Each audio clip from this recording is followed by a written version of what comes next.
Hari ini saya masuk pada bagian yang ketiga, saudaraku, dari seri firman The Era of Miracle. Saya nggak tahu dengan saudara ya, tapi saya sangat percaya ini adalah rema yang Tuhan berikan atas gereja kita. Oh yes. Dan saya tantang saudara di tempat ini ya, berani take step. Enter into the new era of miracle. Pastor, kenapa? Karena ketika saudara berani untuk tangkap remanya, somehow saudaraku, it will do breakthrough in your life. Dia akan mengerjakan terobosan atas hidupmu apa yang tadinya masih tertutup. Hanya ketika saudara ngomong kata-kata yang sesederhana ini, yes Lord, I am willing, I dare. Aku mau berani untuk percaya sekali lagi. Tiba-tiba apa yang tadinya tertutup itu seperti dibukakan dalam kehidupan saudara. Dan ketika saudara mulai dibukakan, tiba-tiba saudaraku, apa yang tadinya tidak kau lihat satu demi satu mulai terjadi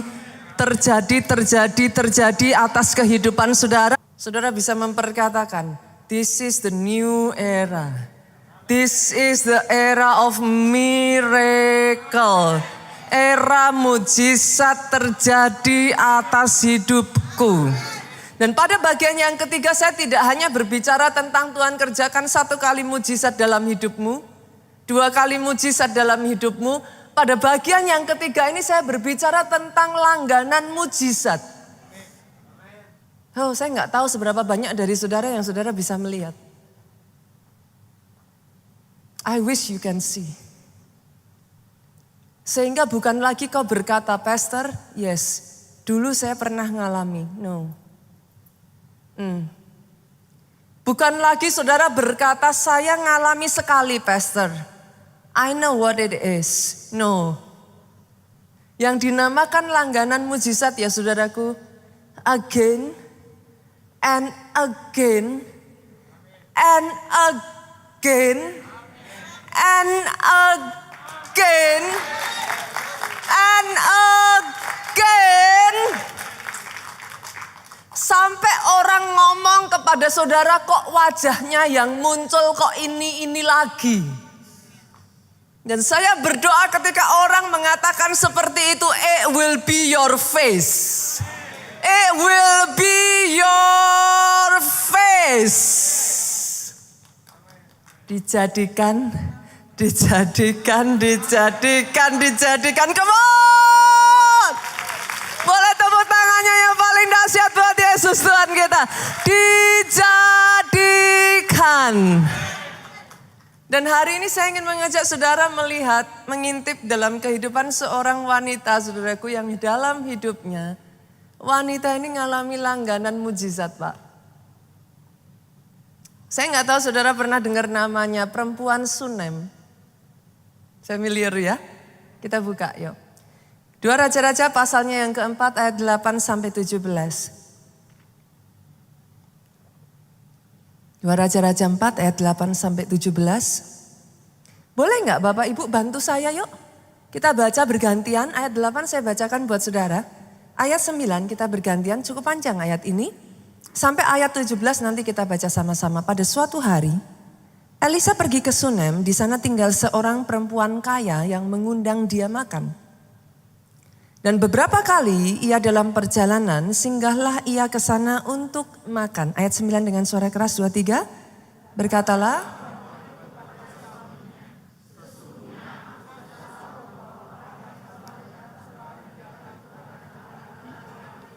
Baiklah kita membuat sebuah kamar atas yang kecil yang berdinding batu.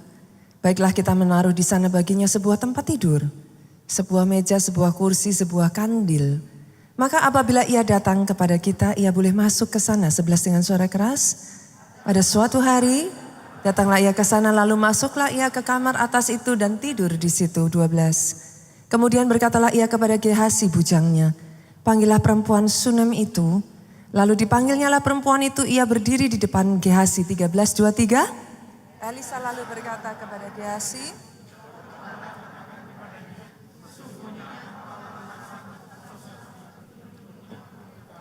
apakah yang dapat kuperbuat bagimu? Adakah yang dapat kubicarakan tentang engkau kepada raja atau kepala tentara? Jawab perempuan itu, aku ini tinggal di tengah-tengah kaum ke-14 yuk. Kemudian berkatalah Elisa, apakah yang dapat kuperbuat baginya?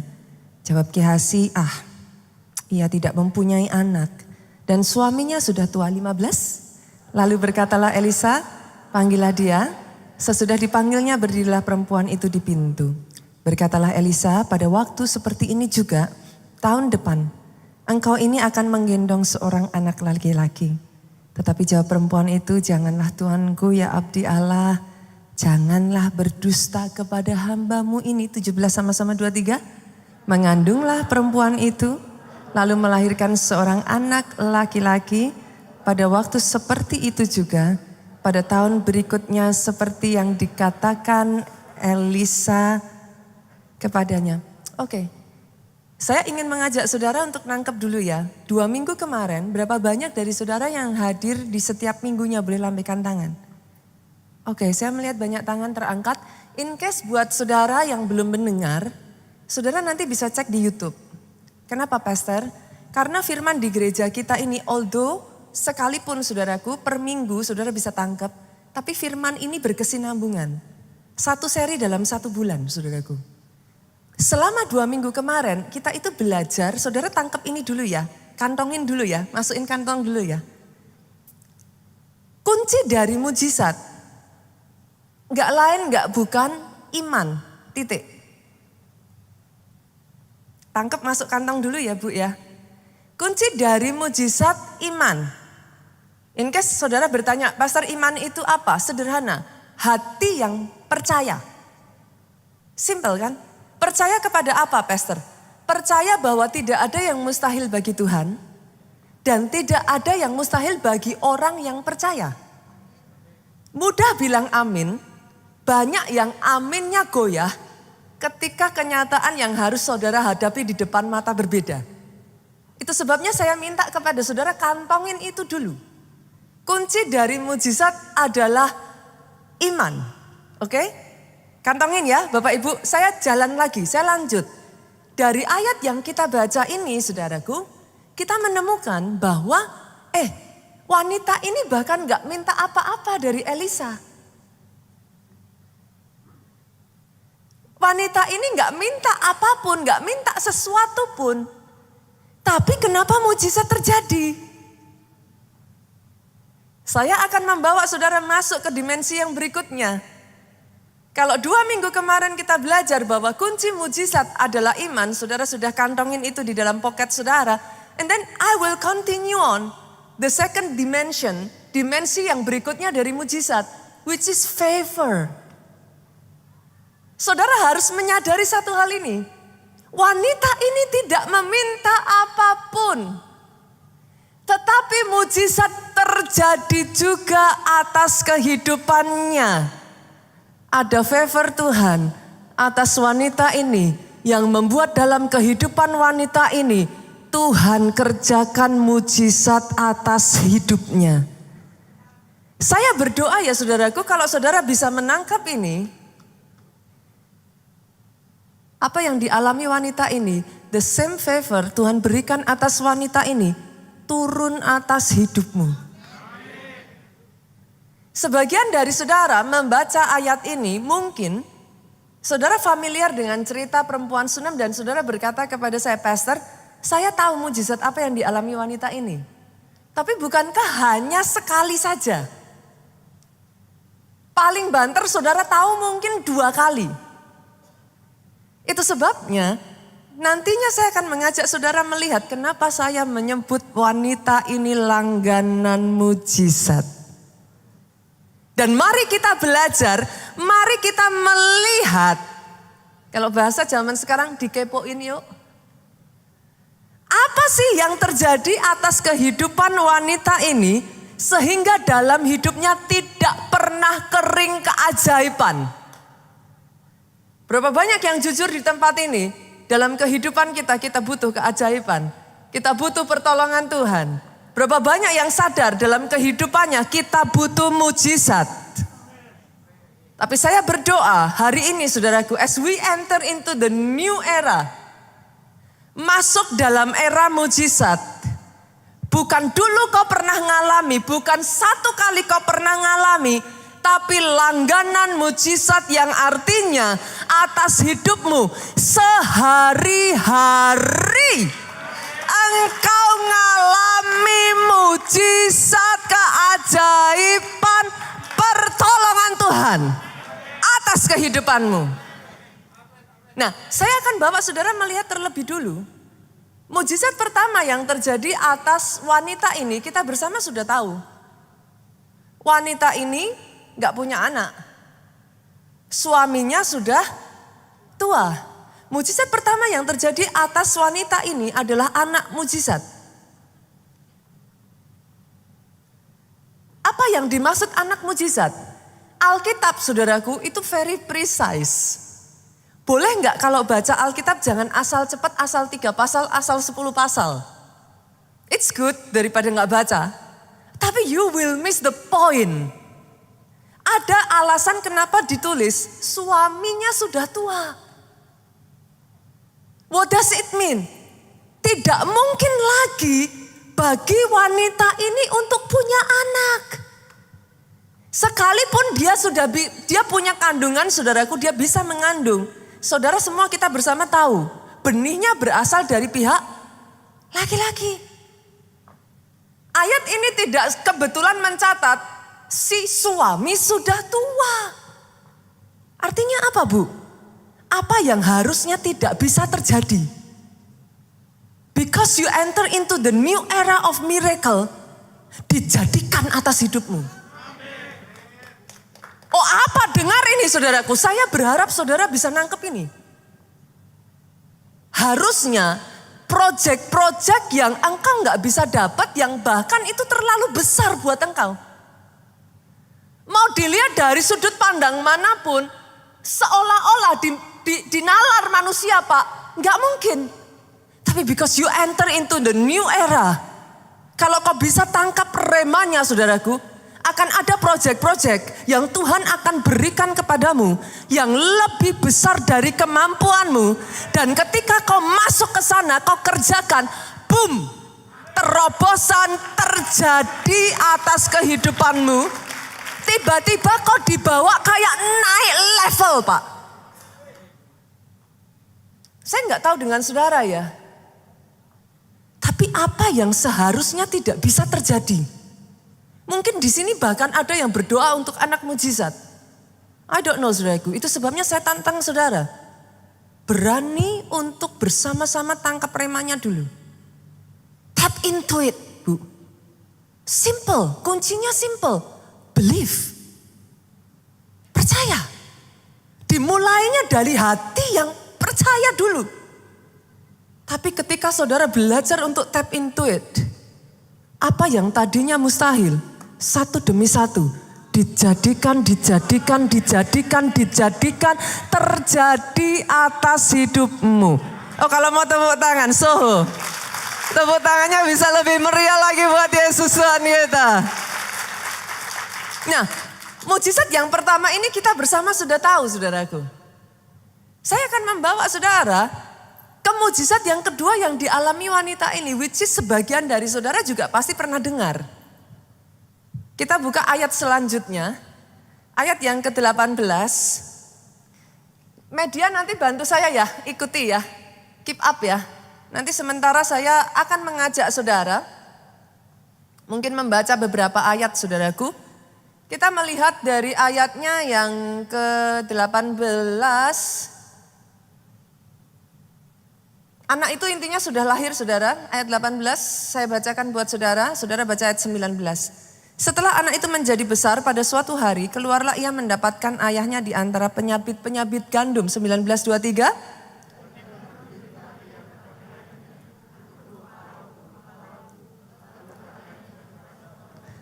Angkatlah dia dan bawa kepada ibunya, ayat 20. Diangkatnya lah ia, dibawanya lah pulang kepada ibunya. Nah ini saudara, wow.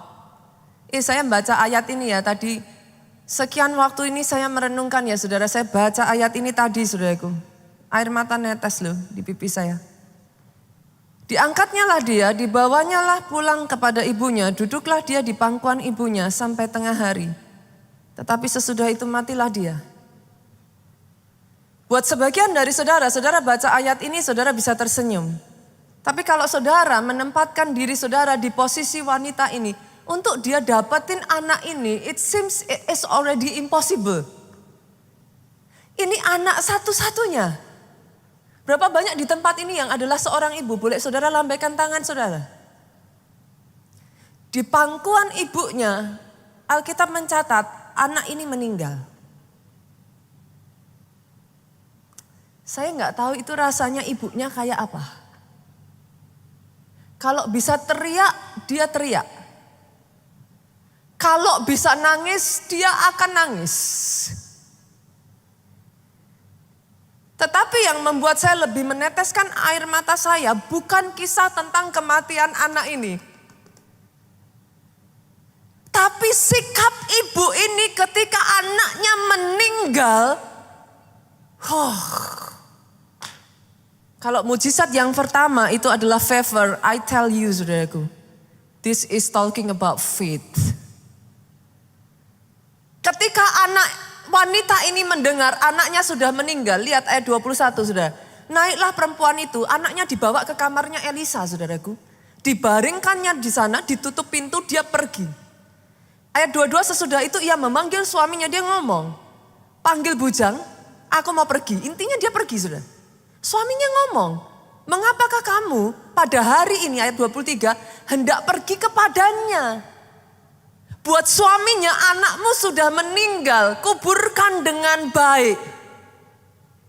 Tapi coba perhatikan saudaraku, apa yang dikatakan wanita ini, jawab perempuan itu, jangan khawatir.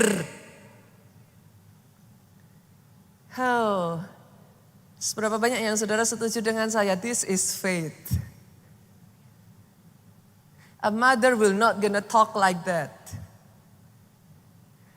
Jangan khawatir. Ayat berikutnya saudara, di pelanainya keledai itu wanita itu pergi saudaraku.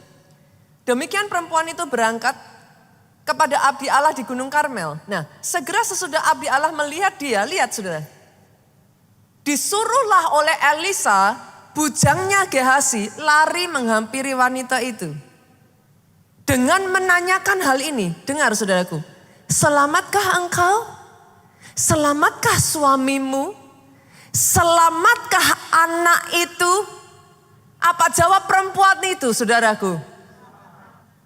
Dengan bahasa yang kita terbiasa, all is well. He died. Anak itu meninggal. Saudara melihat seorang wanita yang fight in her faith, berdiri menahan air matanya dan berkata, selamat. If the first one is talking about favor, this is faith. Sampai ketika dia jumpa dengan suaminya, dia katakan apa saudara? Jangan khawatir. Dia jumpa dengan Gehasi, dia katakan apa saudaraku? Selamat. Tapi lihat apa yang terjadi ketika dia jumpa dengan abdi Allah. Sesudah ia sampai ke gunung itu, dipegangnya kaki abdi Allah itu. Tetapi Gehasi mendekat, hendak mengusir dia. Saudara harus tahu, zaman itu ya saudara, bahkan ketika terakhir saudaraku, saya pergi ke Israel ya. Saya berjumpa dengan seorang rabi. Saya hendak salaman tuh tangan saya nggak diterima loh saudara. Saudara harus tahu itu. Mereka nggak akan boleh saudara. Jadi bagi wanita ini untuk memegang kaki dari Nabi Allah ini itu nggak boleh. Tapi Elisa tahu something must have gone wrong. Elisa ngomongnya apa? Biarkan dia, hatinya pedih. Tuhan menyembunyikan hal ini daripadaku, tidak memberitahukannya kepadaku. Elisa tidak tahu apa yang terjadi. Begitu di hadapan Elisa, lihat ini saudara. Saya baca ayat ini saya mau nangis. Saudara. Wanita ini ngomong sama Nabi Allah itu apa saudara? Adakah ku minta seorang anak laki-laki daripadamu Tuanku? Itu hatinya hancur. Adakah aku yang meminta at the first time? Bukankah telah kukatakan jangan aku diberi harapan kosong? Di situ wanita ini baru memunculkan isi hatinya saudaraku. Tapi lihat saudara, wanita ini gak mau menyerah saudaraku. Elisa ngomong, pergi bawa tongkatku. Ayat 30 saudara, tetapi berkatalah ibu anak itu, demi Tuhan yang hidup dan demi hidupmu sendiri, sesungguhnya aku tidak akan meninggalkan engkau. Saya berdoa ya saudara, iman yang seperti itu Tuhan berikan atas hatimu. I surely pray. Saudara tahu apa yang terjadi? Ada momen-momen di dalam kehidupan kita ya saudaraku. It feels like a setback. Saudara ngalami kemunduran. Ada momen-momen Tuhan itu sudah ngasih janji saudara. Tuhan sudah kasih mujizat. Tapi seolah-olah mujizat itu kayak diambil, dirampas dalam hidupmu. What happened pastor? Loh sudah dijadikan loh, sudah terjadi. Tapi ada momen-momen kadang itu kayak diizinkan, kayak diambil gitu saudaraku. Pastikan dalam hal ini ya saudaraku, yang pertama jangan buru-buru kecewa dengan Tuhanmu. Oh saya harus katakan itu kepada saudara. Kenapa saudaraku? Saya katakan ini saudara, beware, waspada. Waspada, peperangan rohani itu real. Saudara sadar nggak sadar, the battlefield is real. Dan saya harus mengatakan ini kepada saudara, setiap saat tidak ada satu orang pun yang lebih ingin, tidak ada satu sosok pribadi pun yang lebih ingin engkau mengalami penggenapan janjinya daripada Tuhan, saudara. Oh yes, tapi dengar, setiap saat musuh itu akan berusaha menjegal. Kalau dia bisa, dia akan menghalangi. Bahkan kalau memungkinkan, dia akan curi itu dan rebut daripadamu. Tapi dari wanita ini kita belajar. Bolehkah saya katakan, ketika setback terjadi atas hidupmu, seolah-olah terjadi kemunduran, seolah-olah terjadi kayak hal yang tidak mengenakkan saudara. Boleh nggak saya minta ini saudara? Jaga mulutmu. Jaga hatimu. Jaga pikiranmu.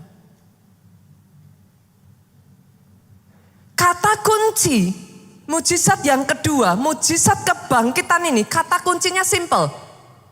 Pertahankan imanmu tetap teguh. Oh yes. Saat dimana musuh berusaha menjegal engkau, mengambil apa yang jadi hakmu, menjatuhkan engkau, pertahankan imanmu tetap teguh. Hati-hati dengan apa yang kau katakan. Dari mulut ini jangan pernah jangan pernah keluar kata-kata, Tuhan kenapa Tuhan izinkan? Dari mulut ini jangan pernah keluar kata-kata Tuhan engkau jahat. Tuhan enggak ada, Tuhan enggak baik. Wanita ini hancurnya kayak apa saudara? Tapi saudara mendengar again and again apa yang dia katakan, jangan khawatir. Selamat. Baru di hadapan quote-quote ya saudaraku. Elisa di hadapan Tuhan, wanita ini berseru, Tuhan tolong aku.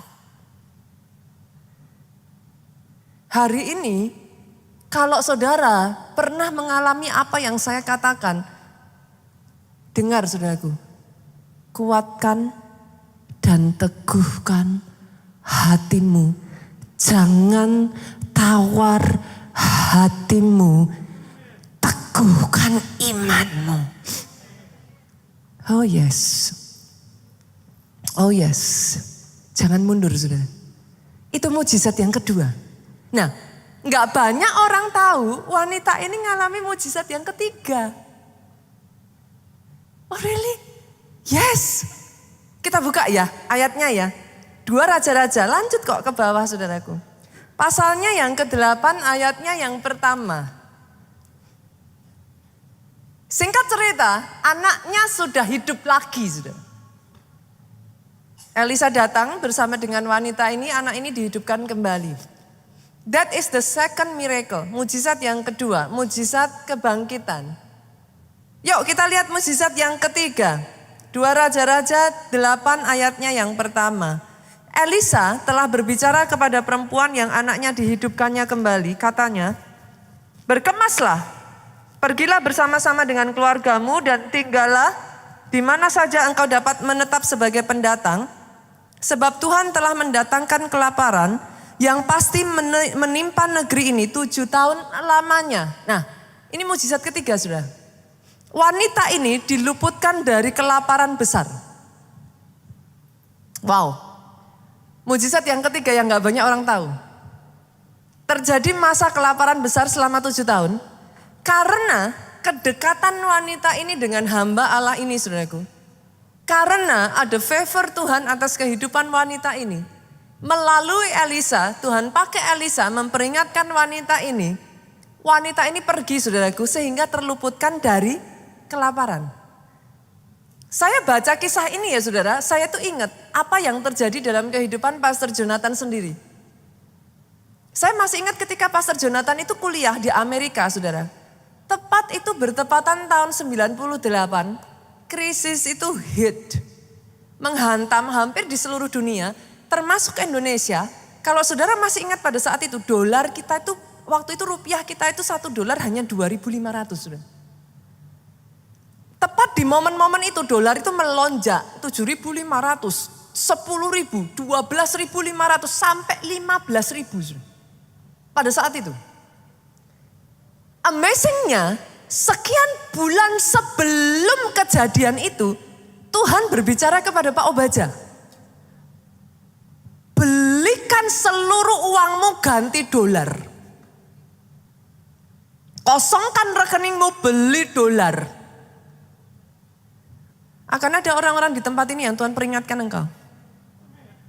Akan ada orang-orang di tempat ini yang Tuhan akan berikan kepada engkau intuisi. Tuhan akan berikan kepada engkau seperti kepekaan untuk engkau mengerti. Tahu beforehand. Sehingga kau luput. Engkau terluput. Dari apa yang harusnya bencana besar atas hidupmu. Karena Pak Obaja taat. Nah ini berkali-kali saya katakan ini sudah. If you don't learn to obey the small thing, it's hard to obey the big thing. Itu sebabnya kalau ikut Tuhan, hal kecil sekecil apapun. Pastor, gimana kalau saya salah dengar? Lebih baik salah dengar, tapi kau mengasah obedienmu. Perhatikan ini.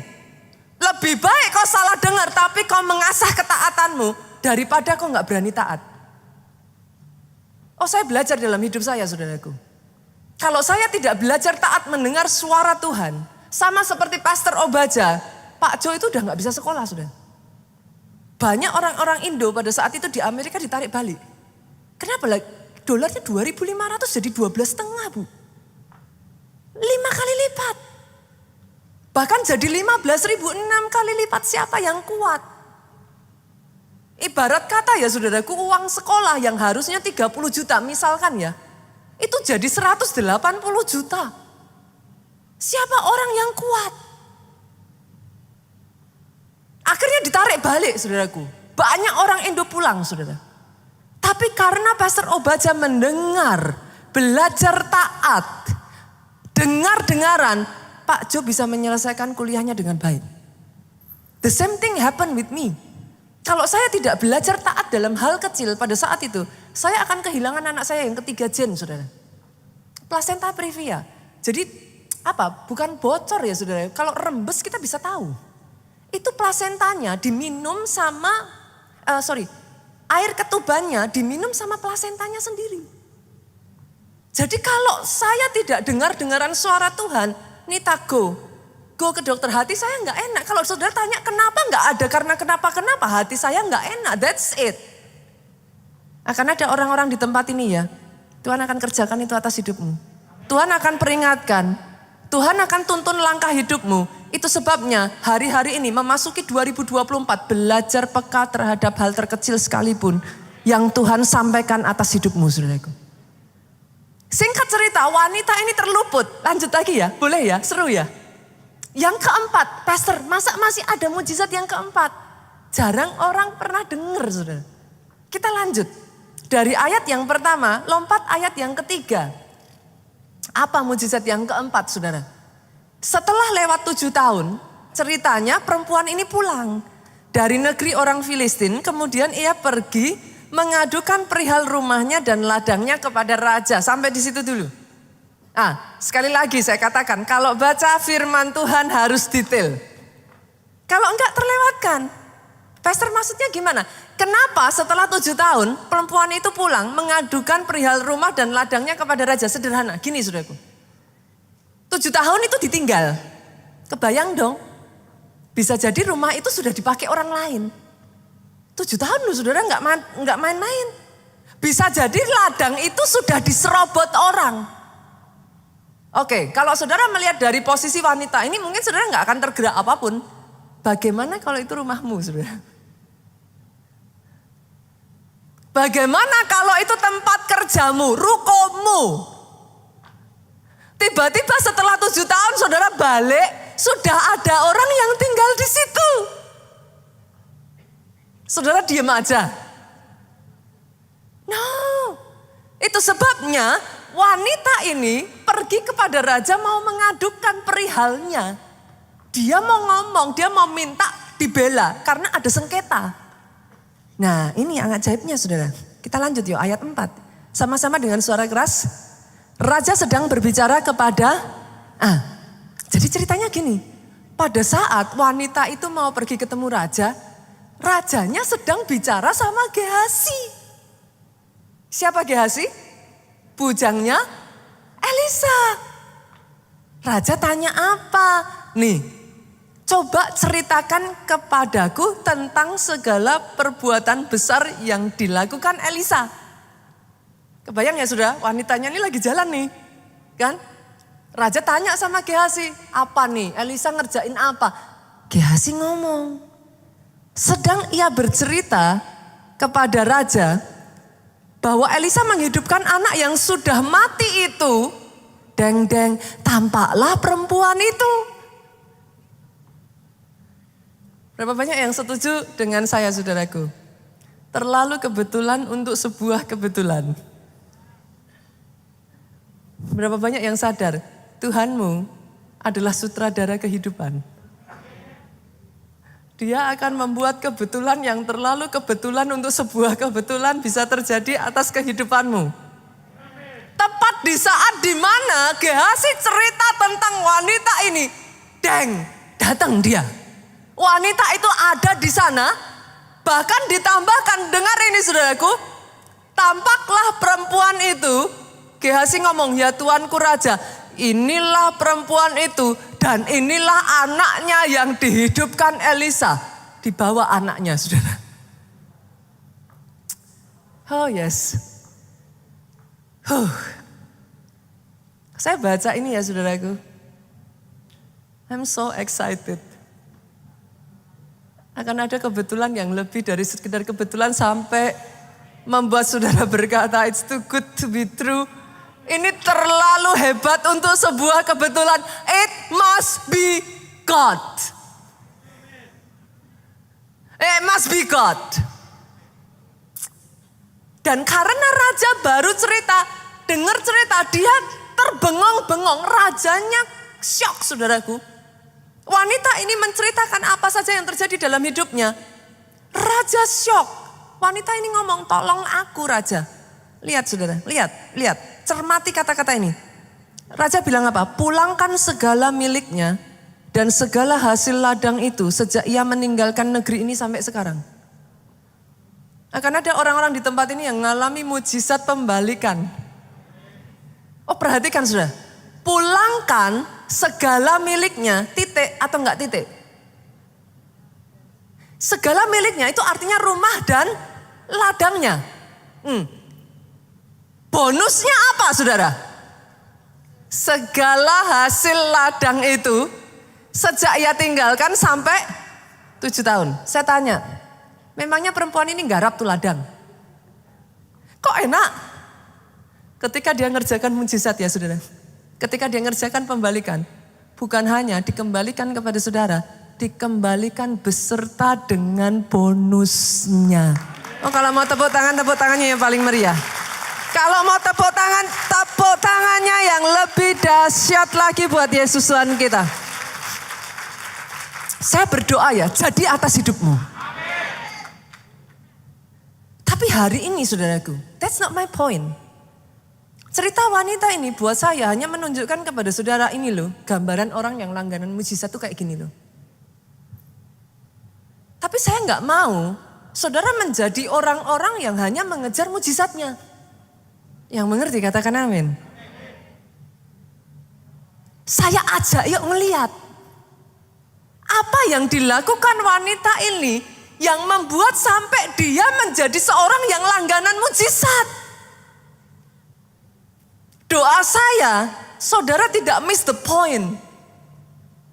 Saudara bisa mengerti. Kenapa kok sampai dalam hidup wanita ini bukan hanya sekali, apakah itu sebuah kebetulan? Kalau sekali saudara bisa bilang kebetulan, 2 kali saudara bisa kebetulan, 3 kali, 4 kali, saya percaya saudaraku bahkan banyak yang tidak dicatat. Certainly, it's not a coincidence. Terus kenapa kok bisa? Kok bisa wanita ini ngalami itu? Everything happen. Saya tarik balik ya saudara.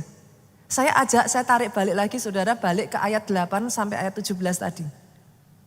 Cerita ini dimulai sejak wanita ini mengatakan kepada suaminya di ayat yang ke-9, sesungguhnya aku sudah tahu bahwa orang yang selalu datang kepada kita itu adalah abdi Allah yang kudus. Baiklah kita membuat sebuah kamar atas yang kecil berdinding batu, menaruh di sana baginya tempat tidur, sebuah meja, kursi dan kandil. Maka apabila ia datang, ia boleh masuk ke sana. Come on. Kenapa Elisa tersentuh, saudaraku? Wanita ini menyiapkan kamar yang terbaik untuk Elisa. Saya nggak tahu dengan saudara ya. Belajar dari apa yang dilakukan wanita ini. Tilik balik lagi ke dalam rumah hatimu, saudara. Boleh nggak saya tanya? Adakah kamar di situ untuk Yesusmu?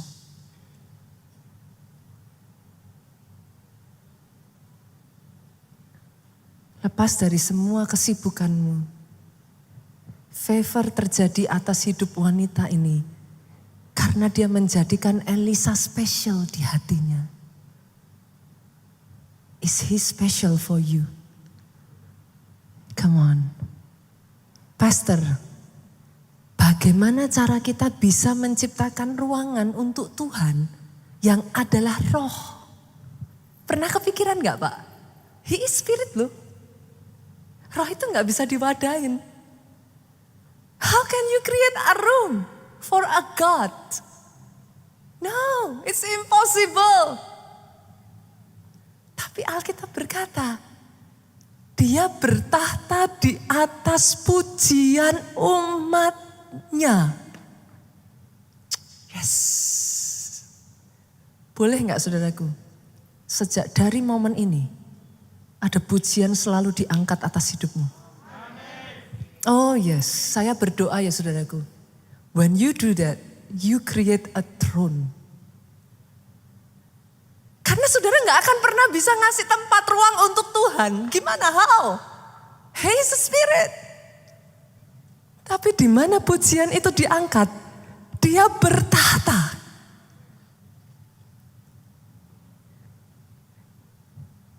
Boleh gak Bapak Ibu? Yuk terjadi revolusi pujian penyembahan atas hidupmu. Sejak dari hari ini ya saudaraku, bukan hanya di rumah saudara. Tapi ketika kau datang di gereja, boleh gak saya minta saudara, jangan lihat ke kiri dan lihat ke kananmu. Dirikan tahta Tuhan itu. Ketika kau datang di tempat ini. Karena firman Tuhan berkata, di mana pujian diangkat, di situ dia dia bertahta. Dan gara-gara itulah saudaraku, the new era begin in her life. Spesialkan Tuhanmu saudaraku. Lebih dari segala-galanya. Jangan pernah bilang sejak dari hari ini ya. Saudara boleh gak punya waktu untuk A, B, C dan lain sebagainya. Saudara boleh ya sekalipun dokter akan bilang jangan. Saudara boleh gak punya waktu untuk makan. Saudara boleh gak punya waktu untuk ini, itu dan lain sebagainya. Jangan pernah gak punya waktu untuk Tuhan. Sejak dari hari ini saya perkatakan atas kehidupanmu. Di tempat ini ada orang-orang yang mengusung tabut perjanjian itu di hadapan Tuhannya. Jangan pernah berkata tidak punya waktu untuk Tuhanmu. Engkau boleh sibuk dari pagi sampai malam.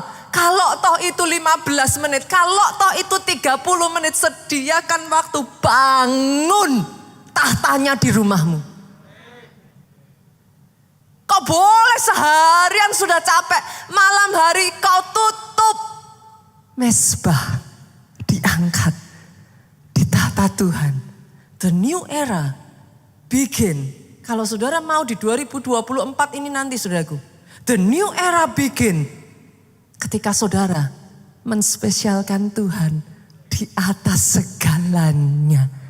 Tuhan harus jadi nomor 1. Tapi yang kedua saudara, buat wanita ini yang kedua bukan hanya dia menspesialkan, tapi dia go beyond. Dia memberikan yang terbaik, bahkan rela bersusah-susah. Pastor yang bilang siapa? Loh, yang bilang Elisa sendiri saudara. Balik ya. Kita lihat ya, ayatnya yang ke-9 kalau saya nggak salah tadi saudara. Lanjut ke ayatnya yang ke-10, ayatnya yang ke-13. Cobalah katakan kepadanya, sesungguhnya engkau telah sangat, bukan hanya bersusah-susah loh saudara. Sangat bersusah-susah seperti ini untuk kami. Pernahkah terpikir bagi saudara? Untuk wanita ini membuat kamar itu bu. Di sini ada yang pernah renovasi rumah?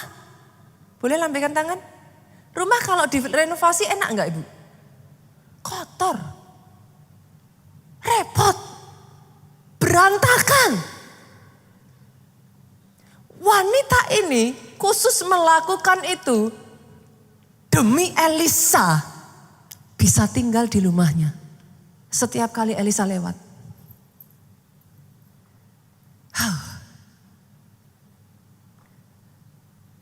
Dari sekian banyaknya orang saudaraku di dunia ini. 7.8 million. Apakah saudara kira hanya saudara yang berdoa? Everyone has problem. Tapi wanita ini memastikan dia gak pernah tahu kapan Elisa datang. Tapi setiap kali Elisa datang, dia memberi signal kepada Elisa, my home is ready for you. Boleh gak sih bongkar pasang hidup kita yuk? Kalau ada hal-hal yang tidak berkenan di hadapan Tuhan, berani untuk bongkar yuk. Pastikan kau katakan kepada dia, my home is ready for you. Elisa gak pernah tahu, wanita ini gak pernah tahu kapan Elisa akan lewat bu. Tapi dia memastikan tempatnya suitable dan nyaman untuk ditinggali. Dia willing go beyond. Ketika orang-orang yang lain bahkan gak peduli saudaraku. Untuk dia menjamu hamba Tuhan ini saja sudah hebat loh. Tapi no, buat Elisa itu gak cukup. Dia bongkar rumahnya. Dia pastikan yang terbaik. Letaknya dipastikan yang terbaik. Boleh enggak? Di momen Natal ini ya saudaraku. Jadi satu momen kau bongkar rumahmu. Jadi satu momen you go beyond. Bukan hanya kau bongkar rumahmu, para pelayan Tuhan, halo. This is what at least I do, up till now. Saya tidak akan pernah berani naik ke atas mimbar ini sebelum setidaknya saya berdoa 6 jam, saudara. Up till now. Up till now. Pastor sudah khotbah sejak kapan? I preach since I was 14. Sejak saya usia 14 tahun. Maksudnya pastor benar 14 tahun. Saudara tahu siapa yang jadi inspirasi saya? Saya punya seorang guru, saudara, ketika saya berkuliah. This teacher is the best of all teacher. Setiap guru ini masuk, para murid itu akan standing ovation, berdiri tepuk tangan untuk guru ini. Guru ini yang mengajarkan kepada saya, saudaraku. Karena percaya nggak percaya ya, kalau saudara dengar khotbah seperti ini, nangis itu udah biasa. Tapi jam 7 pagi, mata masih lengket, saudara. Dengar guru ini ngajar, jam 7 pagi saya nyeret kaki saya, duduk di bawah pengajaran guru ini, mata saya berlinangan air mata, saudara. Wah, saya itu kalau sudah dengar orang ini ngomong, hancur itu. Dia bisa mengajarkan sesuatu yang membuat murid-murid itu benar-benar gitu. Satu ketika saya ketemu guru ini dan saya deketi dia dan saya tanya,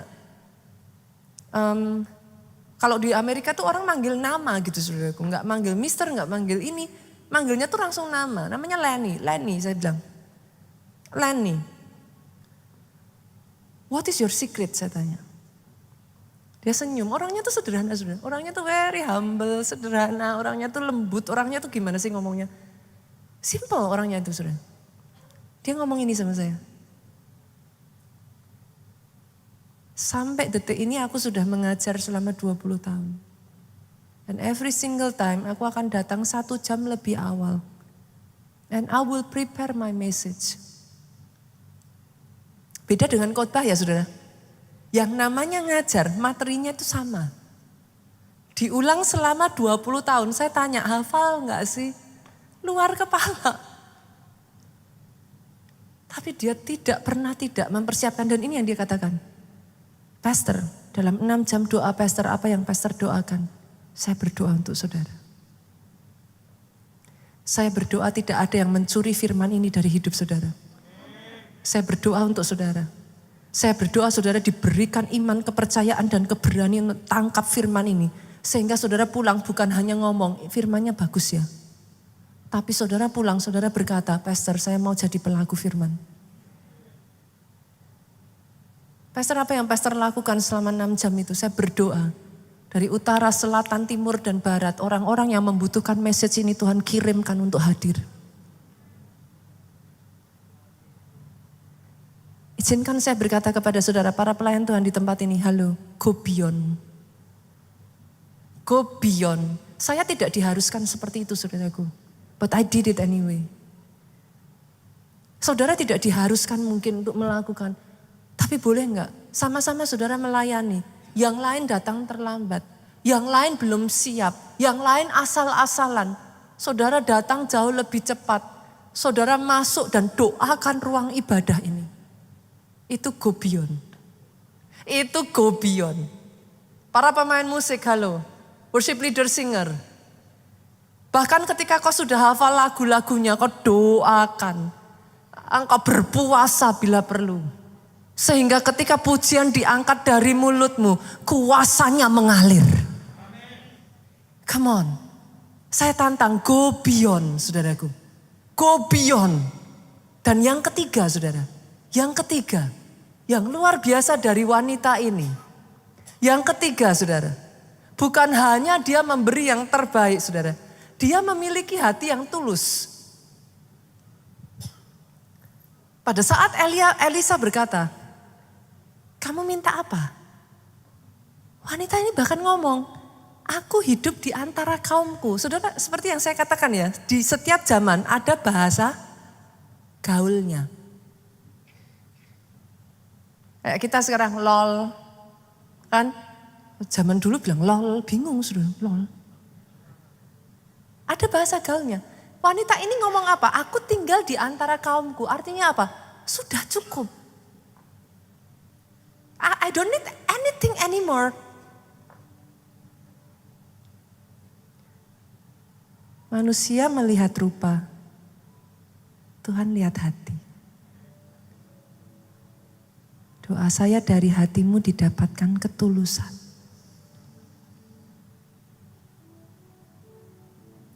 Orang gak bisa lihat, saudara. Apakah kau mengejar mujizat atau kau mengejar yang memberi mujizat? Tapi certainly dia tahu. Dan saya akan menutup dengan poin yang terakhir, yang keempat ini. Saya ingin mengajak saudara, ketahui apa tujuan mujizat diberikan. Kenapa?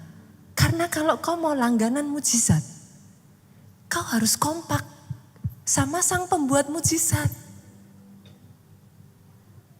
Saya akan bagikan ini dengan cepat, saudara. Kenapa mujizat diberikan? Jangan salah, jangan gagal paham. Mujizat diberikan yang pertama supaya ada pertobatan. Maksudnya gimana, Pastor? Jujur loh, saudara. Sama-sama saudara percaya Tuhan. Ketika saudara ngalami mujizatnya, lebih gampang untuk percaya enggak? Certainly dong. Tiba-tiba saudara bahkan yang tadinya enggak percaya, ngelihat mujizat terjadi di depan mata saudara, hati saudara berkata, aku percaya. Jadi jangan salah, mujizat diberikan bukan hanya saudara having fun, happy, no. Supaya akhirnya dari situ terjadi pertobatan. Apa artinya, Pastor? Artinya bersamaan dengan era mujizat akan terjadi era pertobatan, era tuaian jiwa-jiwa. Oh, come on. Kalau saudara tahu bahwa mujizat direncanakan Tuhan supaya ada pertobatan jiwa-jiwa, be a part of it yuk.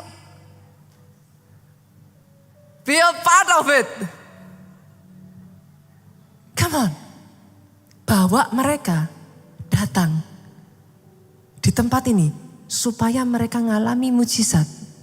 Bukan untuk mujizatnya, jangan gagal paham saudaraku. Tapi supaya mereka mengalami pertobatan, berbalik kepada Tuhan. Yang kedua, saudara, mujizat diberikan kenapa? Supaya kita lebih dekat sama Tuhan. Nah ini, banyak orang gagal paham, akhirnya terima mujizat, terima berkat, bye-bye Tuhannya.